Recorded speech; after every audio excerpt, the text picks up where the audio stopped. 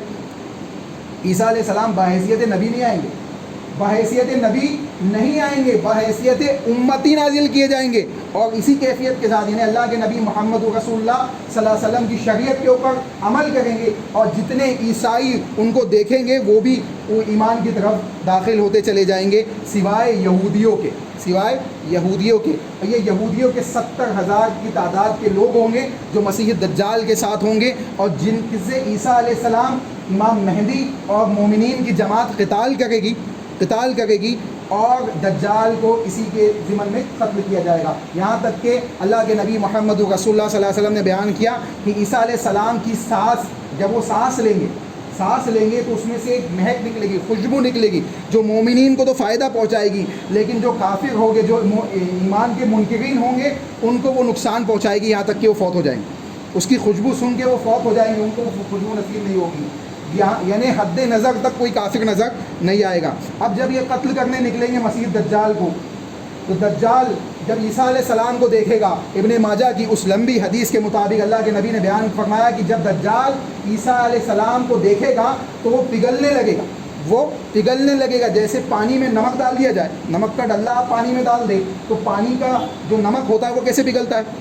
اللہ کے نبی نے وہ کیفیت بتائی کہ جیسے پانی میں نمک ڈالنے کے بعد نمک پگھلنے لگتا ہے, اس کے ذرات الگ ہوتے ہوتے تم دیکھتے ہو, تو دجال مسیح عیسیٰ علیہ السلام کو جب دیکھے گا تو وہ بھی پگھلنے لگے گا, اس کی کیفیت بھی ایسی ہونے لگے گی, اور وہ بھاگ نکلے گا, وہاں سے بھاگے گا, یہاں تک کہ حضرت عیسیٰ علیہ السلام اس کا تعاقب کریں گے, اور مقام لد پہ جا کے وہ مکمل طریقے سے جب پگھلنے لگے گا, لیکن اس کے باوجود اس کو قتل کریں گے, اور نیزے میں یا تلوار میں اس کے خون کو لوگوں کو دکھائیں گے کہ دیکھو مسیح دجال کو قتل کر دیا گیا ہے. اب اس کے بعد وہ قوم جو مسیح دجال کے ساتھ تھی اور دنیا کے اندر فتنہ پھیلانے میں تمام تک اس کا ساتھ دینے میں آگے تھی, یہودیوں کی قوم, ان کی طرف تعاقب کیا جائے گا. ان کا تعاقب کرتے ہوئے حضرت عیسیٰ علیہ السلام, امام مہدی اور ان کے ساتھی ان کا تعاقب کریں گے, یہاں تک کہ اللہ رب العالمین زمین کی تمام تر چیزوں کو زبان عطا کر دے گا. دیوار بولنے لگے گی, درخت بولنے لگیں گے,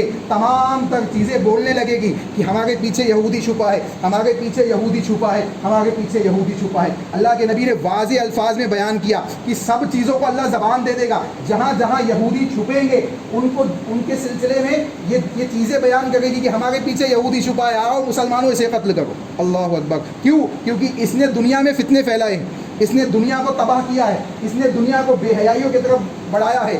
تمام چیزیں بولنے لگے گی سوائے ایک درخت کے.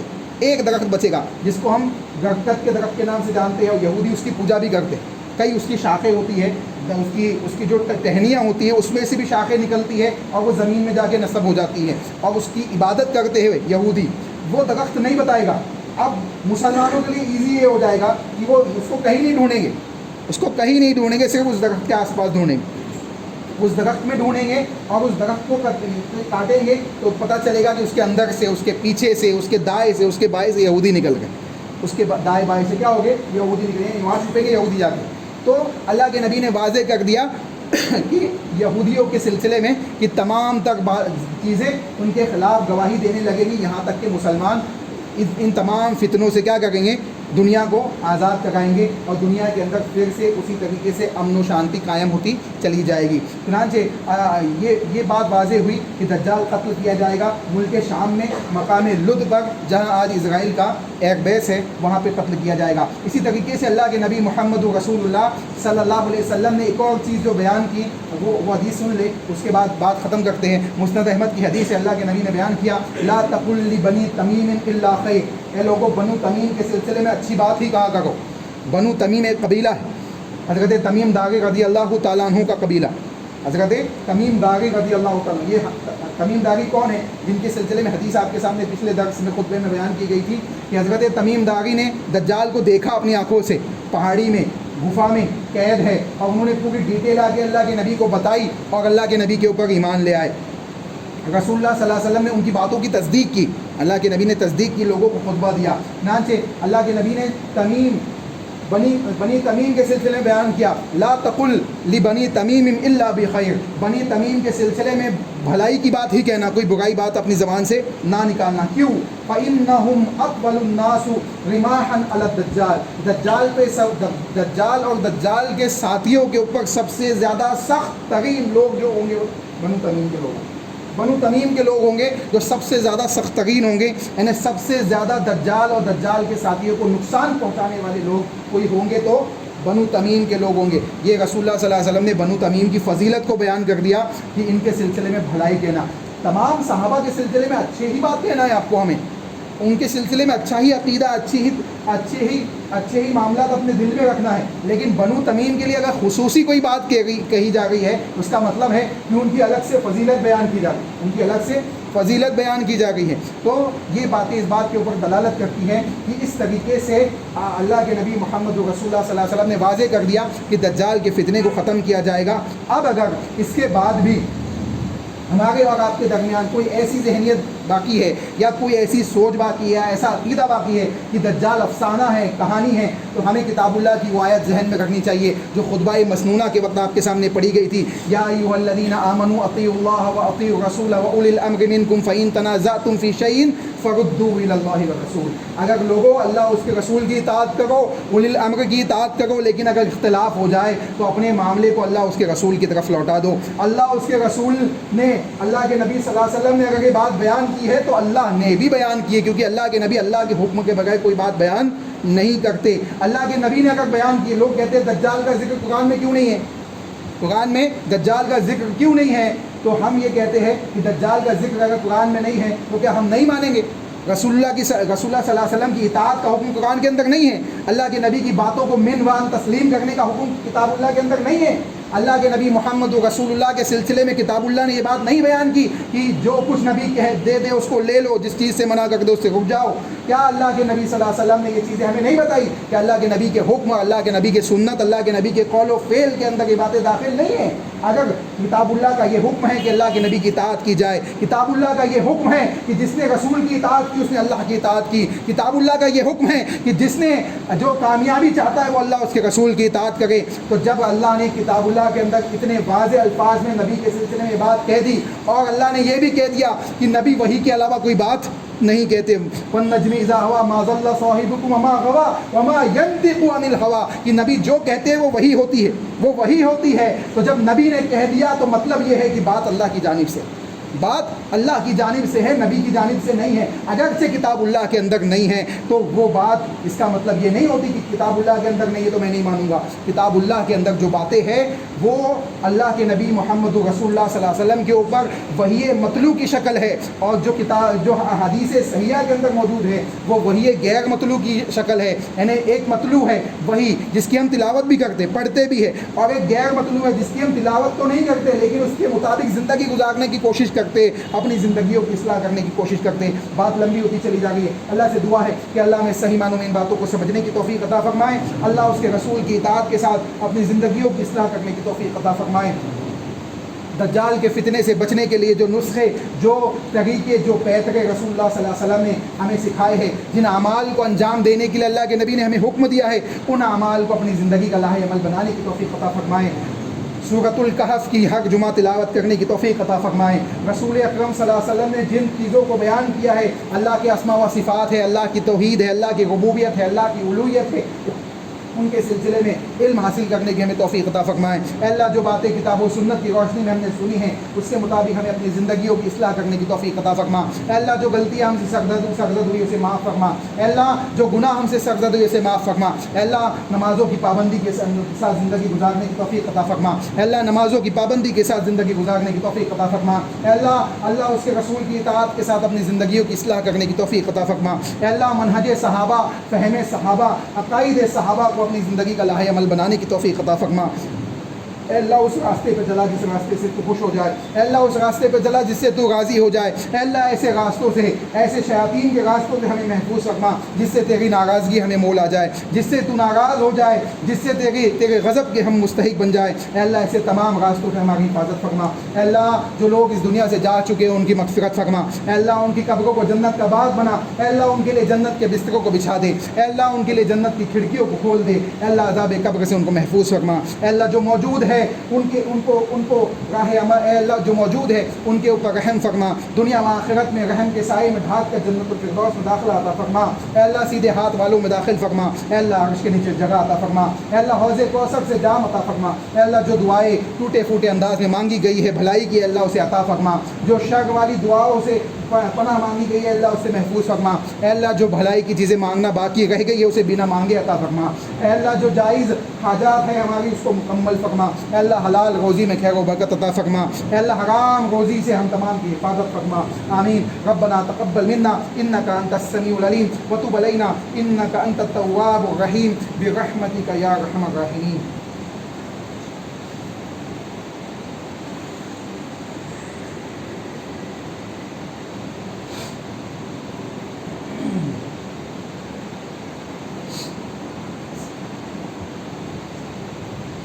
إن الحمد لله نحمده ونستعينه ونستغفره ونعوذ بالله من شرور أنفسنا ومن سيئات أعمالنا، من يهده الله فلا مضل له ومن يضلل فلا هادي له۔